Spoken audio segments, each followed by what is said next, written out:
하나님 말씀은 골로새서 1장 15절에서 23절 말씀입니다. 324페이지.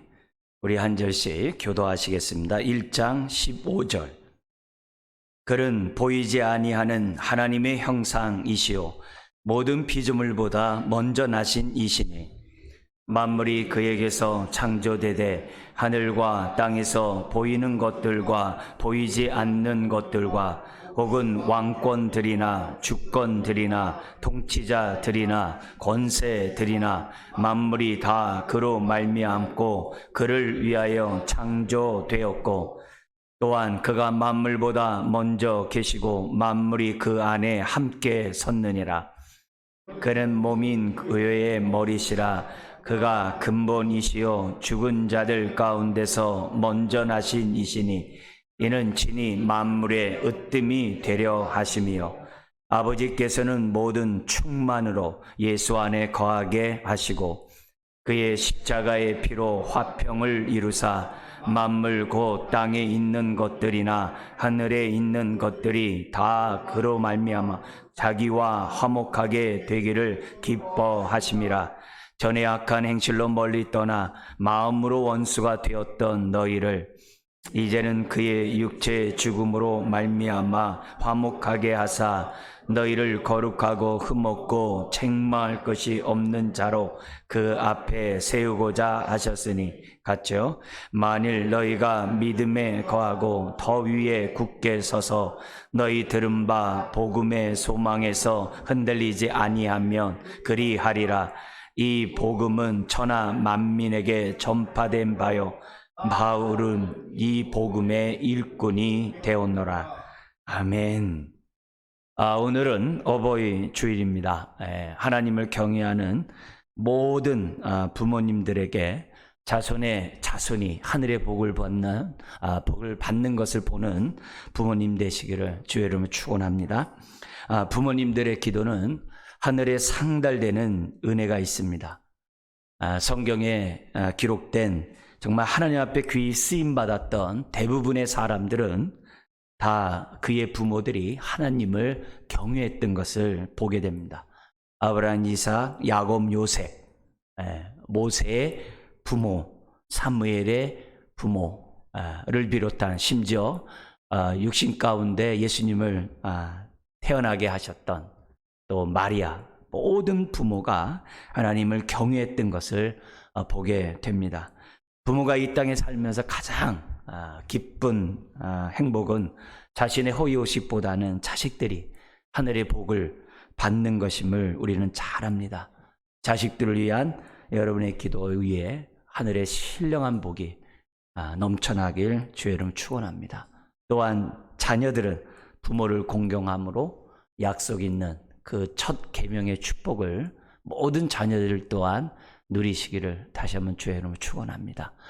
우리가 어버이날, 어버이에 관한 말씀을 우리가 나눠야 되겠습니다만 지금 흔들리고 있는 이 세상 가운데 살아가고 있기 때문에 흔들리는 세상 가운데 어떻게 믿음으로 살아갈까? 골로새서를 통해서 우리가 교훈을 얻고 있습니다. 그래서 계속해서 골로새 말씀을 나누기를 원하는데요. 오늘은 세 번째로 흔들리는 이 세상 속에 우리가 어떻게 믿음으로 살아갈까? 세 번째, 내가 믿는 예수를 누구인지 알라는 겁니다. 우리가 예수님을 알면 알수록, 주를 아는 지식 속에 자라가면 자라갈수록 흔들리는 세상 속에 흔들리지 않는 그런 사람이 될 수 있습니다. 그래서 힘들 때마다 주님을 바라보고 또 묵상하는 저와 여러분들이 되어야 될 줄 믿습니다. 바울은 골로새 교인들이 수많은 이단과 거짓 사상들에 의해서 흔들리고 있었어요.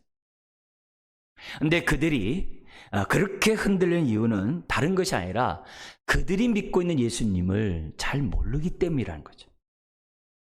너무나도 알더라도 부분적으로 알고 있기 때문에 그들이 다른 사상이나 다른 철학이 들어왔을 때 흔들렸던 것을 보게 됩니다. 오늘날도 마찬가지예요.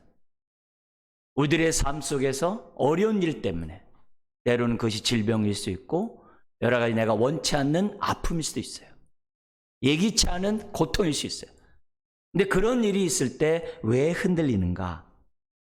나와 함께하는 주님이 누구신지 모르기 때문에 우리가 요동친다는 거죠. 오늘날 우리 이 땅에서도 많은 사이비와 이단들이 많이 있어요. 왜 그런가? 예수님이 누구인지 모르기 때문이라는 거죠. 그렇기 때문에 오늘 이 말씀을 통하여 내가 믿는 예수님이 누구인지, 지금까지 내가 알고 있었던 예수님과 오늘 바울이 우리들에게 알려준 예수님과 얼마나 일치하는지 한번 생각해 보면서 감사할 것은 감사하고 부족해야 될 부분들은 다시 한번 주님을 알고자 우리 결단하는 이 시간이 되었으면 좋겠습니다. 바울은 두 가지 측면에서 예수님을 알려주고 있어요. 15절부터 18절까지는 가장 으뜸되신, 탁월하신, 비교할 수 없는 주님인 것을 우리에게 알려주고 있고, 19절부터 20절까지는 하나님의 구원에 관하여 그 모든 것은 예수님 한 분만으로 만족하다는 거예요. 즉 충분하다는 거예요. 예수 외에 다른 구원의 대상이, 또 구원적인 요소가 필요 없다는 것, 그것을 우리들에게 말씀하고 있어요. 다시 말하면 예수님이 우리의 모든 것이 되어야 한다. 나의 모든 것이 되어야 한다. 예수님을 주라고 고백했으면 그 주님 앞에 정말 전적으로 우리가 한 몸 이루고자 하는 저와 여러분들이 되어야 한다. 왜냐? 예수 안에 부족함이 없고 예수 안에 모든 것이 있기 때문이라는 겁니다.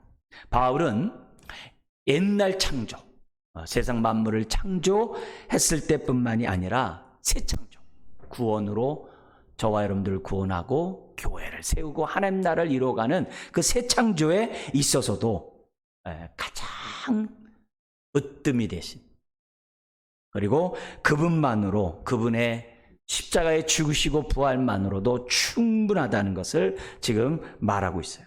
그래서 그 예수님을 믿는 믿음 위에 우리가 굳건히 서서 뿌리가 깊은 나무처럼 깊게 뿌리를 내리고 세움을 입어 흔들리는 것이 아니라 감사가 넘쳐나는 믿음의 삶을 살기를 지금 권면하고 있어요. 왜냐? 골로새 2장 8절부터 23절에 보면 그 당시 골로새 교회를 흔들어 놨던 수많은 이단들이 나와요. 수많은 사상들이 나와요. 거기에 보면은 그 당시 골로새 이단들, 그거는 그 당시의 초대교회와 비슷해요. 예수님의 그 신분과 지위를 격화시켜요. 어느 정도로 격화시키냐? 천사 중에 한 천사라는 거예요. 이게 히브리서에도 나와요. 천사 중에 한 천사라고 해요. 이거는 오늘날 여호와 증인도 똑같아요.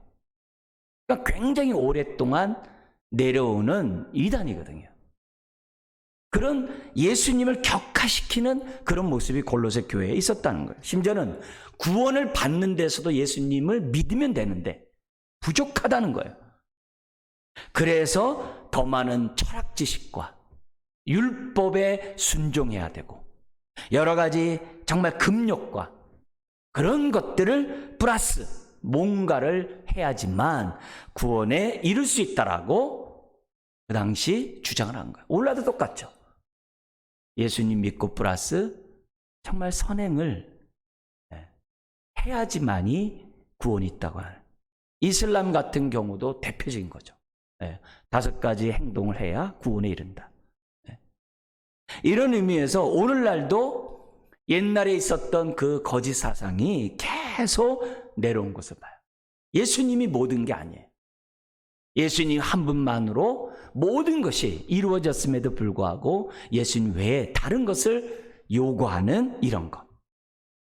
심지어는 예수님을 나의 주인이라고 고백하면서도 한 부분만 맡기지 나머지는 내 마음대로 하려고 하는 이 모습들을 가져요.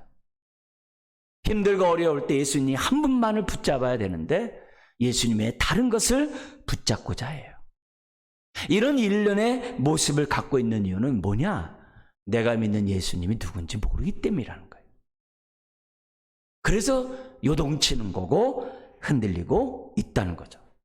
그래서 바울은 우리가 믿는 예수가 누구인지를 정말 그 으뜸되시고 예수님 한 분으로 구원이 충분하다는 이 메시지를 전함으로 이단들을 제거할 뿐만 아니라 그들의 믿음을 굳건하게 하고자 하는 그 두 가지 목적으로 골로새서를 썼던 것을 봐요. 오늘 본문은 세 가지 입장에서 예수님의 먼저 위대함을 우리들에게 15절부터 17절에 설명하고 있는데요. 그것을 먼저 보도록 하겠습니다. 우리 15절 우리 한 번 더 읽겠습니다. 그는 보이지 아니하는 하나님의 형상이시요 모든 피조물보다 먼저 나신이시니. 여기 두 가지를 얘기하세요. 두 가지 측면. 앞에 전반부는 하나님과의 관계에서 하나님의 형상이다. 그리고 두 번째는 피조물과의 관계에서 먼저 나신 자라는 두 가지를 말하고 있는데요. 먼저 우리 하나님과의 관계에서 예수님이 어떤 분이라고 그래요? 보이지 아니하시는 하나님의 형상. 형상은 어떤 물건이나 사람의 그 실체, 본질을 표현하는 단어예요. 형상이라는 단어 자체가. 요한복음 1장 18절에 이런 말씀이 있어요. 무슨 말씀이냐면 본래 하나님을 본 사람이 없으되, 영이신가 못 보죠. 하나님을 본 사람이 없으되 아버지 품속에 있는 독생하신 하나님이 나타내셨느니라. 독생하신 예수님을 독생하신 하나님이 나타내셨느니라고 요한복음 1장 18절에 설명해요. 보이지 않는 분이, 나타나신 분이 바로 뭐예요? 예수님이고, 그 나타나신 그분을 갖다가 형상이라고 표현하고 있는 거예요. 심지어는 우리 주님이 마지막 이 성찬을 하면서 제자들과의 그런 대화 속에 빌립이 얘기합니다. 하나님 좀 보여주세요. 그러니까 예수님이 뭐라고 그러냐면은 나를 본 자는 아버지를 보았거늘 어찌하여 아버지를 보이라 하느냐? 나를 본 자는 아버지를 보았거늘 어찌하여 아버지를 보이라 하느냐? 예수님은 자신이 하나님의 형상이시라는 것을 증거하고 있는 거예요. 예수님이 오시기 전에 사람들은 하나님을 보는 것이 소원이었어요. 그런데 예수님을 통하여 요한 1서 1장 1, 2절에 있는 얘기죠. 어떻게 되면 본 바요, 들은 바요, 만진 바가 되었다라고 기록하고 있습니다. 심지어 우리가 보는 골로새 2장 9절에도 보면은 예수님 안에는 하나님의 신성의 모든 충만이 예수 안에 거하고 있다라고 기록하고 있어요.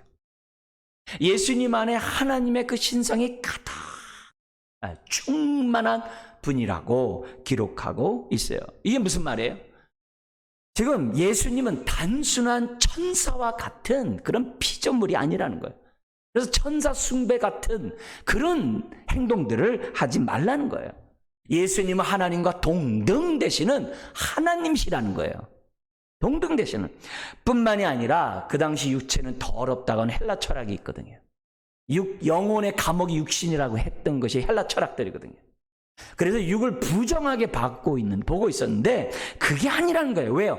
육신을 입고 이 땅에 오셨기 때문에, 말씀이 육신이 되어 이 땅에 오신 분이기 때문에. 근데 그분이 죽으시고 부활함으로 육은 어떻다는 거예요? 더러운 것이 아니라는 거예요. 그 당시 잘못된 생각들을 지금 반박하고 있는 거예요. 여러분, 예수님은 보이지 아니하시는 하나님의 형상이세요. 그래서 하나님이세요. 그래서 영광과 찬양을 받으시기에 성부 하나님과 동등한 하나님이시라는 것을 지금 우리에게 말씀하고 있어요. 우리가 예배를 드리면서 성부 하나님께만 예배드리고 성자 하나님께 예배를 안 드리면 잘 모르는 거예요. 성자 하나님, 성령 하나님에게도 삼위일체 하나님께 동일한 예배를 드릴 수 있어야 돼요. 그러니까 예수님이 모든 것이 되는 거죠. 성경에 보면 우리도 하나님의 형상을 따라 지음받았다고 그래요. 근데 우리도 하나님의 형상이지만 예수님과 달라요. 왜요? 예수님 안에는 하나님의 신성이 충만하지만 우린 그러지 못해요. 예수님은 무소부재하시고 정말 전지전능하지만 우린 그러질 않아요. 형상이지만 예수님과 같지는 않아요. 그러나 같은 성품을 갖고 있죠. 사랑과 의와 거룩과 인내와 소망과 이런 모든 것들은 다 우리가 갖고 있죠. 그렇지만 이 형상이라는 단어를 통해서 우리가 알아야 될 것은 우리들의 그러한 하나님과 공유한 이 성품을 통해 뭘 보여줘야 돼요? 형상은 하나님을 보여줘야 되는 거예요. 예수님이 하나님을 보여주셨던 것처럼 저와 여러분 또한 하나님만을 보여줘야 되는 거예요. 그것이 형상이 주어지는 의미인 거예요. 여러분 스마트폰 하면서 이렇게 보면은 앱이 있죠. 앱을 탁 누르면 어떻게 돼요? 탁 누르는 순간에 여러분이 가고 싶어 하는 곳에 들어가죠. 그 앱을 갖다가 형상이라고 그래요. 같은 단어예요. 앱을 통해서 우리가 원하는 데 들어가듯이 우리를 통해서 누구로 들어가야 돼요? 하나님으로 들어가요. 그래서 이웃을 내 몸과 같이 사랑하라고. 보이지 않는 하나님을 보여주는 우리가 되라고 성경은 말하는 거예요.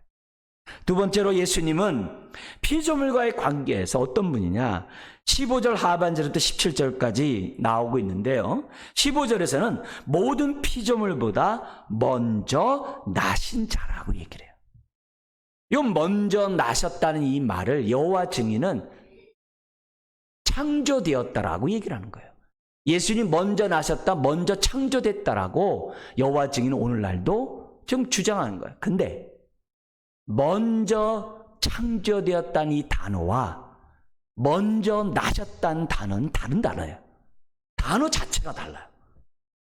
단어 자체가 달라요.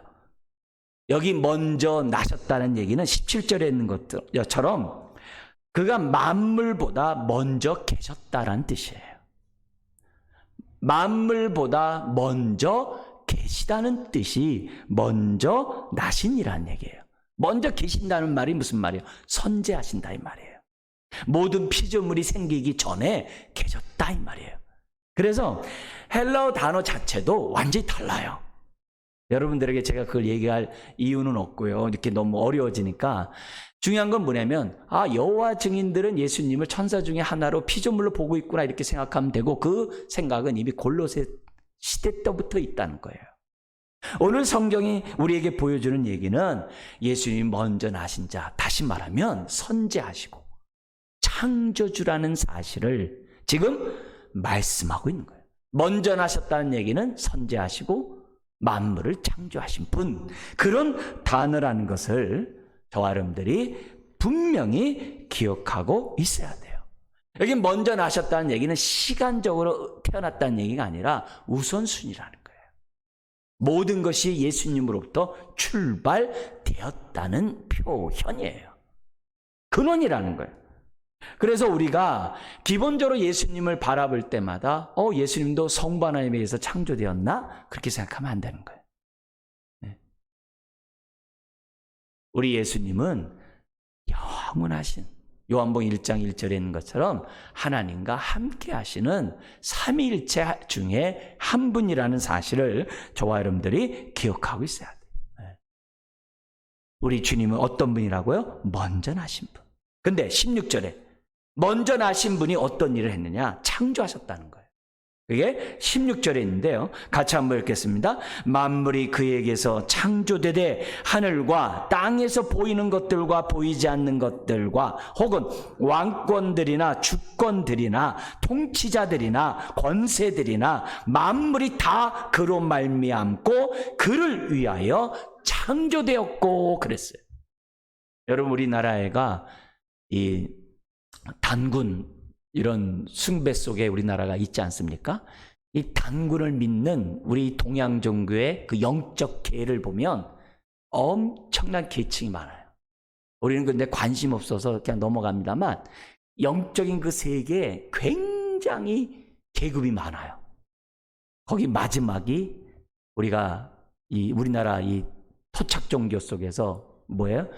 단군을 섬기는 그런 것들이 단군 신앙이 있는 거예요. 그런 사람들이 이 규제를 보면 깜짝 놀랐죠.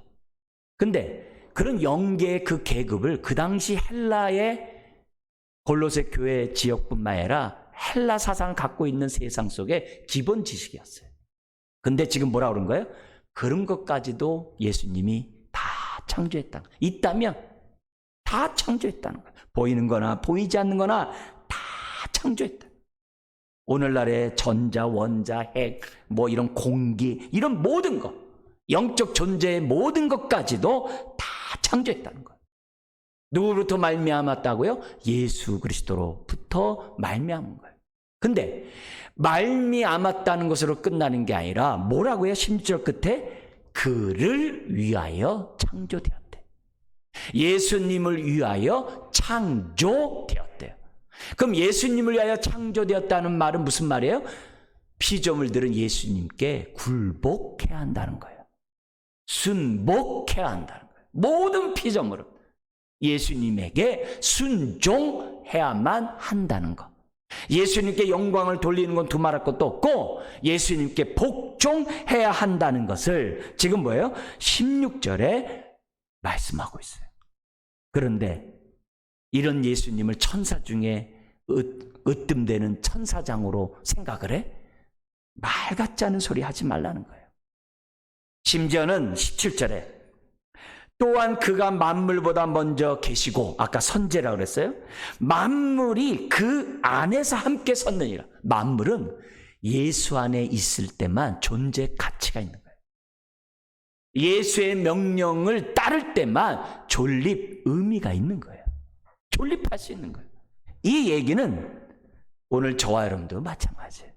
나의 나됨은 예수 안에 있을 때 나의 나됨이 있는 거예요. 나의 행복, 내 삶의 모든 것, 내가 예수 안에 있을 때만, 예수 안에 서 있을 때만이 내가 설 수 있는 거예요. 예수 외에는 나에게 의미가 없는 거예요. 예수 바깥에는 나에게 아무런 가치가 없는 거예요. 그렇기 때문에 오늘 이 예수님이 저와 여러분들을 창조하셨다는 사실을 확실히 알고 있어야 돼요. 그리고 저와 여러분들은 예수를 위하여 창조되었기에 그분을 주라고 할 뿐만 아니라 그분의 인도를 받아야 되는 존재라는 것을 우리에게 가르쳐주고 있어요. 우리 주님은 창조한 다음에 저 하늘 보좌에 앉아 계신 분이 아니에요. 우리 주님은 지금도 우리와 함께 하시고 흔들리는 이 세상 가운데 흔들리지 않도록 우리의 믿음을 북돋아주고 우리가 연약할 때 세워주고 때로는 위로해 주시고 새 힘을 주시는 그런 창조주이심을 말씀하고 있는 거예요. 그러나 서양의 많은 계몽주의 이후로 사람들의 이성이 신이라는 그 시대 속에 살아가는 사람들은 예수님이 우리와 함께하는 것을 안 믿어요. 창조했다는 걸 믿는데 우리의 삶에 함께하는 걸 안 믿어요. 그래서 초자연적 역사를 다 부정해요. 그 생각이 오늘날 가방끈이 좀 길다고 하는 사람들도 똑같이 영향을 받고 살아가요. 그거는 오늘 이 성경에 따라서 예수님 믿는 것이 아니에요. 우리 주님은 지금도 우리와 함께 하시고 우리의 선한 목자로서 우리를 보호하시고 인도하시는 분이라는 사실, 우리가 예수 안에 있을 때 존재 의미가 있고 행복하다는 것을 지금 오늘 이 본문은 말씀하고 있는 거예요. 세 번째로 예수님이 왜 으뜸되고 탁월하느냐, 18절에 교회와의 관계에서 설명하고 있는데요. 18절 한번 읽겠습니다. 그는 몸인 교회의 머리시라. 그가 근본이시요 죽은 자들 가운데서 먼저 나신 이시니 이는 친히 만물의 으뜸이 되려 하시며. 여러분, 요 18절을 갖다 새 창조라고 그래요. 그 위에 것을, 물질 이런 것들, 보이는 것과 보이지 않는 것을 창조하는 것을 예창조로 한다면은 이 새 창조라고도 말을 해요. 근데 중요한 건 뭐냐면 교회와의 관계에서 예수님은 어떤 분이라는 거예요? 머리시고 근본이라는 거예요. 머리가 되시고 근본이에요. 여러분, 지금 예수님을 지금 어떻게 소개하고 있어요? 먼저는 저 높고 높은 그 보좌에 앉아 계시는 하나님의 형상이래요. 그리고 내려와서 이 눈에 보이는 이 온 천하 만물을 지으신 분이 예수님이래요. 그리고 더 가깝게 내려와서 우리들에게 가까이 와서 이제는 어떻게 돼요? 우리가 속해 있는 교회의 머리래요. 그러니까 예수님을 저 멀리에서부터 지금 가까이 아주 느끼도록 지금 바울이 설명하고 있어요. 그분이 창조주뿐만이 아니라 교회의 머리시라고 우리에게 지금 말씀해요. 머리라는 얘기는 무슨 말이에요? 우리가 예수를 주라고 고백하는 것은 당연하고, 저와 여러분들이 예수님의 말씀에 청종하고 순종하는 것은 당연하다는 것을, 신앙생활의 기본은 내 마음 내 뜻대로 사는 것이 아니라 주님의 뜻대로 살아야 한다는 것을 우리에게 보여줘요. 왜요? 그래야 흔들리는 세상 속에 흔들리지 않고 우리가 견고하게 신앙생활 할 수 있다는 거죠. 오늘 그 견고한 머리가 되신 그 교회에 저와 여러분들이 그리스도의 몸의 한 지체로 부름받은 거예요. 그러니 교회의 머리신 주님이 저와 여러분들을 얼마나 보호하시겠어요? 얼마나 우리를 견고하게 하시겠어요? 우리의 머리가 되신 분이 예수님이신데, 세상이 뭐라고 해도 교회는 흔들릴 수 없다는 거예요. 왜요? 교회의 머리이신 주님이 우리와 함께 하시기 때문에. 골로새 성도들만이 아니라 오늘날의 교회도 마찬가지예요. 세상 우리가 비록 이 땅 가운데 교회도 역시 코로나19로 흔들리고 있고 어려움 가운데 있지만 최후 승리는 교회예요. 교회가 이 세상을 변화시킬 거예요. 그 메시지가 오늘 본문 안에 있는 거예요. 더구나 18절에 교회에 뭐라 그래요? 근본이에요. 근본이란 말은 무슨 말이에요? 예수님 외에 교회는 없다는 거예요. 예수님으로부터 교회는 세워져야만 한다는 거예요. 예수님 터 위에 다른 터를 쌓으면 이단인 거예요. 예수님의 다른 것이 필요하다고 하면 그게 이단인 거예요.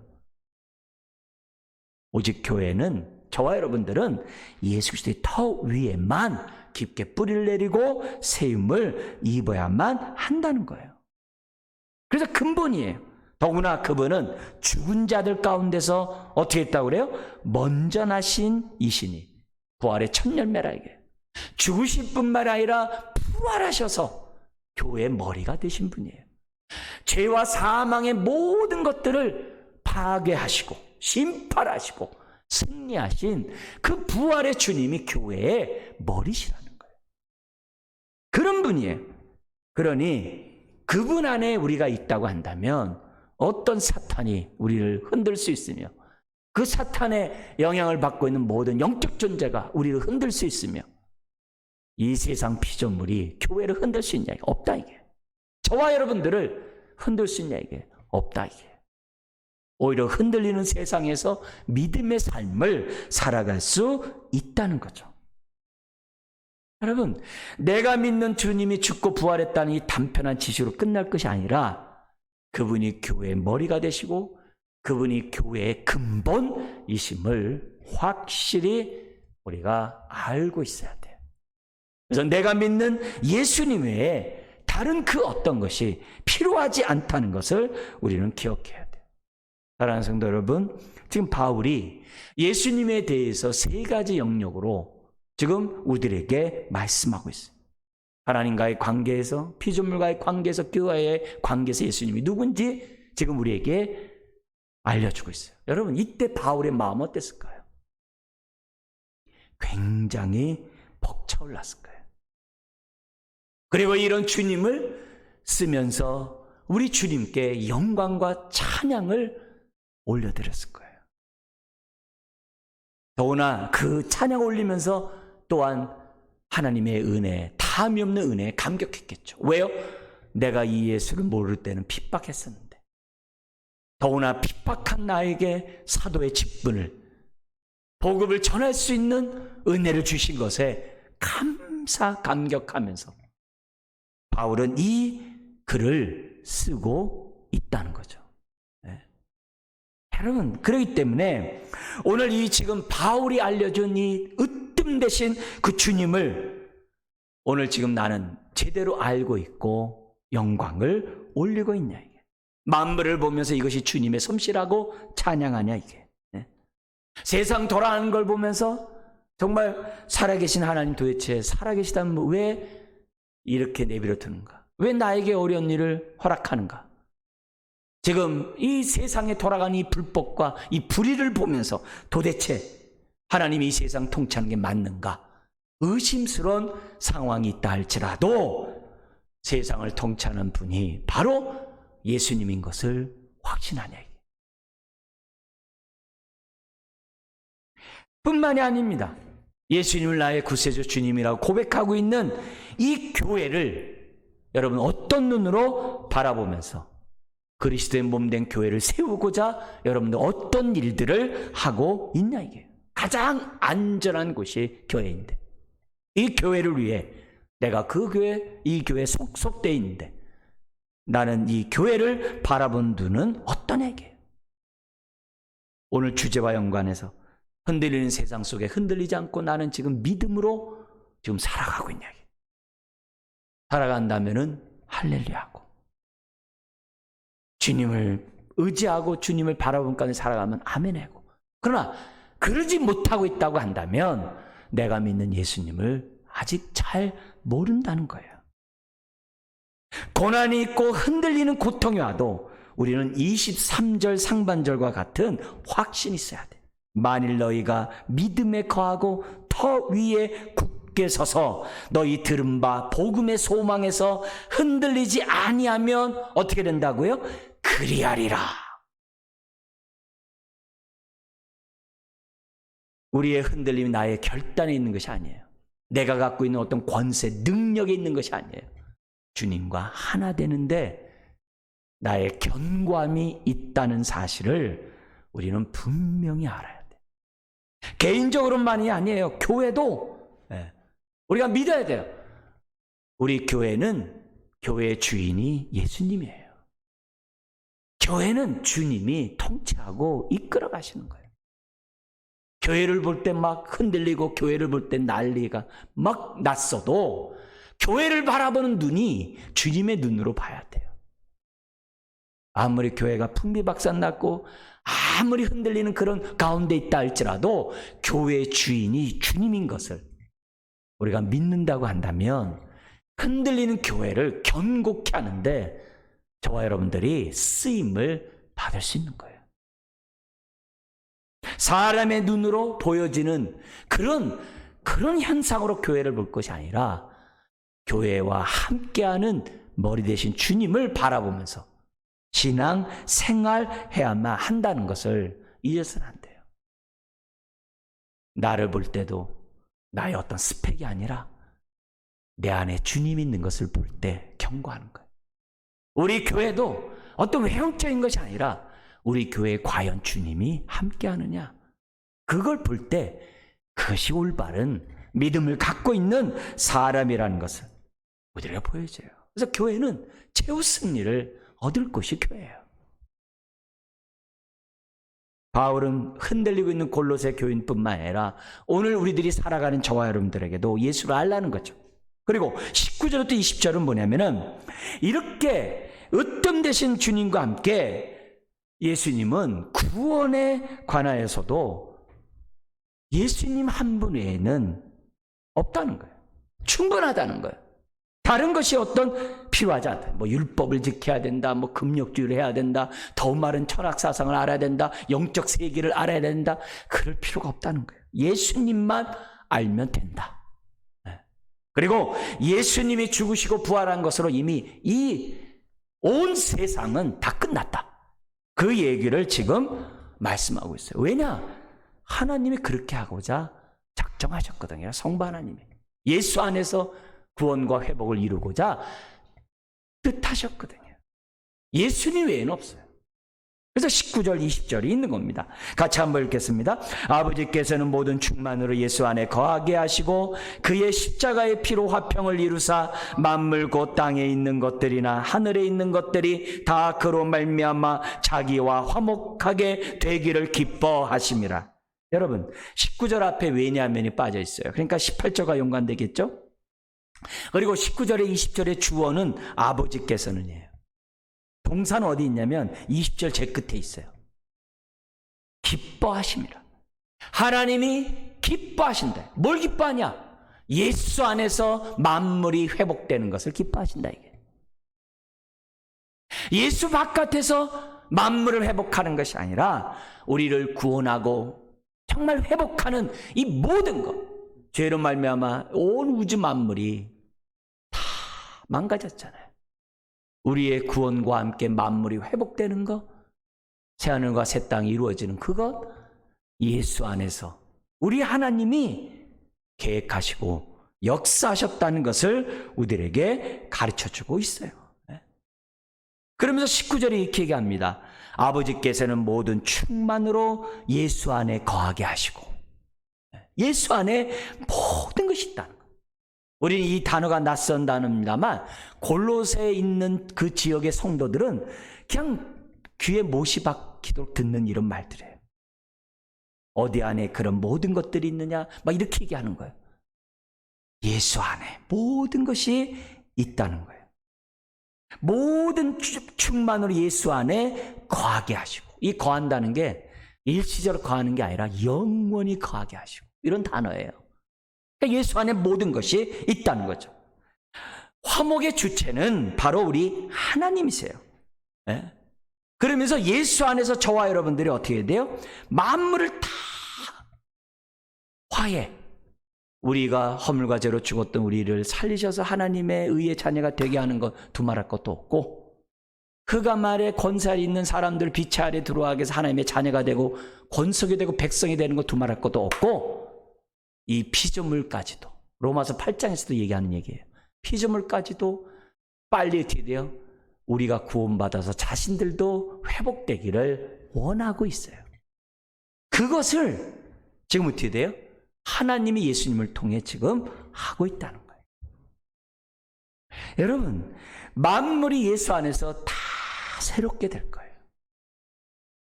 그래서 예수 밖에는 의미가 없어요. 이 사건이 여러분이 많이 들어본 에스겔 36장에 보면은 회복하는 순서가 쫙 나와요. 잠깐 여러분 말씀드리자면은 저와 여러분들이 죄사함 받고, 그리고 죄사함 받고 하나님의 구원에 이를 뿐만이 아니라 우리가 육체와 우리의 삶이 새 사람으로 바뀌어요. 새 사람을 바뀔 뿐만 아니라 우리가 어떻게 돼? 공동체로 새로운 언약의 백성이 돼요. 에스겔 나와요. 더 나아가서는 이 온 세상이 새하늘과 새 땅이 돼요. 근데 이 구조가 앞으로 골로새서의 모든 권면의 구조와 똑같아요. 바울은 그냥 쓰는 것이 아니라 회복이라는 단어를 쓰면서 앞으로 골로새서 저 4장까지 에스겔 선지자도 예언했던 그 방식에 따라 쫙 골로새서를 쓰고 있는 거예요. 그러니까 골로새서에 나와 있는 이 내용은 한 파편적으로 하나님 말씀 알면 안 돼요. 1장부터 4장까지 통째로 다 알고 있어야 돼요. 그래야 예수님을 아는 거고, 그래야 믿음의 삶을 제대로 살아갈 수가 있고, 뿐만이 아니라 우리가 구원받은 자로서 만물을 회복하는 하나님의 동역자가 되는 거예요. 그것이 믿음의 삶이라는 것을 기본적으로 생각해야 돼요.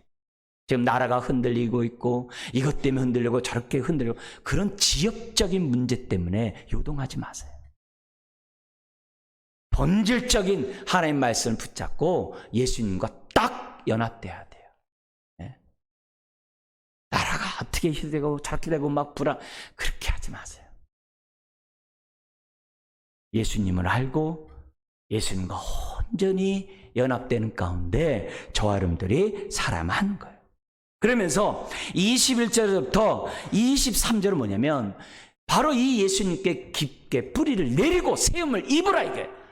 그래야 우리가 흔들리는 세상 속에 흔들리지 않을 수 있다라고 지금 뭐예요? 말하고 있는 거예요.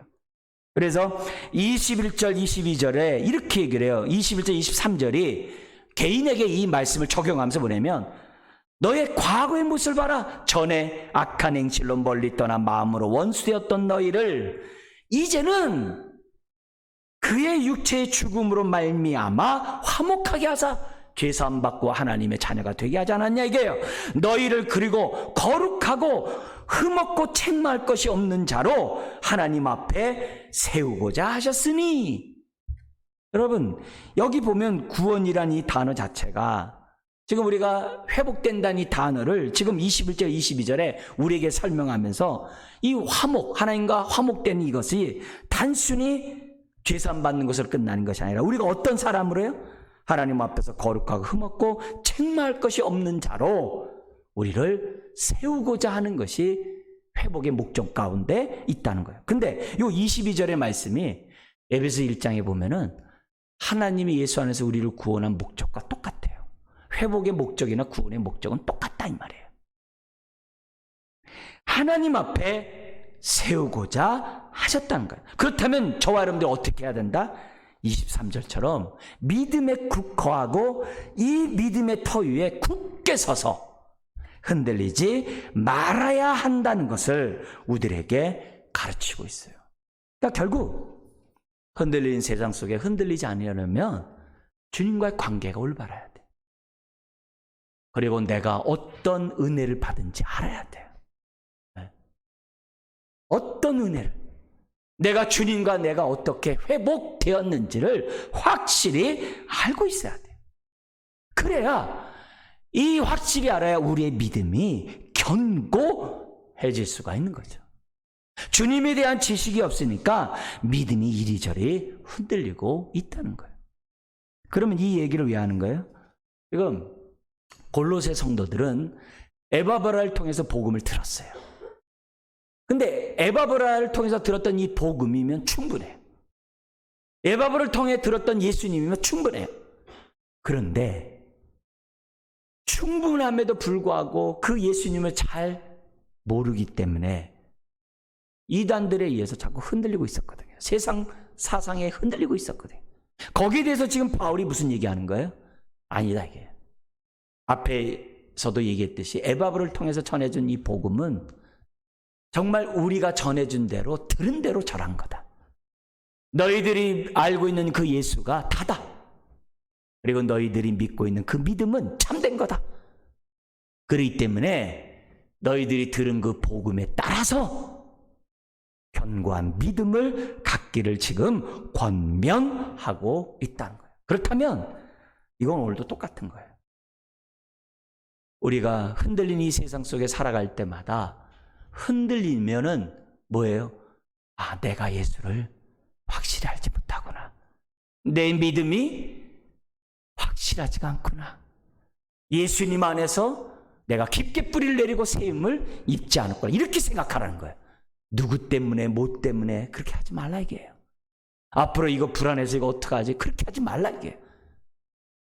우리 코로나19가 가을에 아주 더 크게 이루어진다라고 막 그런 모습이 있어요. 그런 얘기 들으면 불안하기 짝이 없겠죠. 그러나 그렇다 할지라도 그런 가운데서도 어떻게 믿음으로 하나님의 형상으로 하나님을 보여줄지를 생각하면서 주님의 인도를 주님의 주님된 속에 받으라 이게. 그것이 하나님의 믿음 가운데 살아가는 저와 여러분들의 삶이라는 것을 우리에게 말씀하고 있는 거예요. 이걸 안다면 또한 우리는 어떻게 돼요? 다음 주와 연관되겠습니다만 23절 하반절에 있는 것처럼 저와 여러분들도 바울과 에바브라처럼 화해의 복음을 전하는 저와 여러분들이 돼야 돼요. 왜요? 세상 사람들이 불안하고 두려워하며 낙심하며 떨고 있거든요. 그런 가운데 그들도 우리처럼 예수님과 정말 주대심 속에 연결되어서 그들도 흔들리지 않도록 저와 여러분들이 해야 될 사명이 있다는 거예요. 네? 본질적인 그런 마지막 주님의 마지막 대환련 때 우주적으로 흔들릴 때 그때 어떡하겠어요? 그때도 우리가 주님이 주시는 그런 은혜 속에서 견고하게 서갈 뿐만 아니라 흔들리는 사람들을 붙잡아 줘야 되지 않냐 이게. 이런 은혜가 다른 데서 있는 것이 아니에요. 내가 믿는 예수 그리스도가 누구냐 이게. 사랑하는 성도 여러분, 오늘 내 믿음을 보십시오. 내가 많은 힘들고 어렵고 고통스러운 일들 때문에 우리는 얼마나 밤잠을 설치고 얼마나 괴로워하며 때로는 많은 스트레스 속에 또 우리가 살아갑니까? 여러분, 그때마다 주님을 보세요. 내가 믿는 예수님이 누군지를 보세요. 그리고 이 말씀을 기억하세요. 그리고 그분이 나의 주님이세요. 나와 함께 하세요. 하나님이 나의 아버지세요. 나와 함께 하세요. 그분을 바라보고 찬양 속에서도 정말 눈물의 밤이 아니라 정말 주님 안에서 단잠을 자는 저와 여러분 되시기를 주의 이름으로 축원합니다. 기도하겠습니다.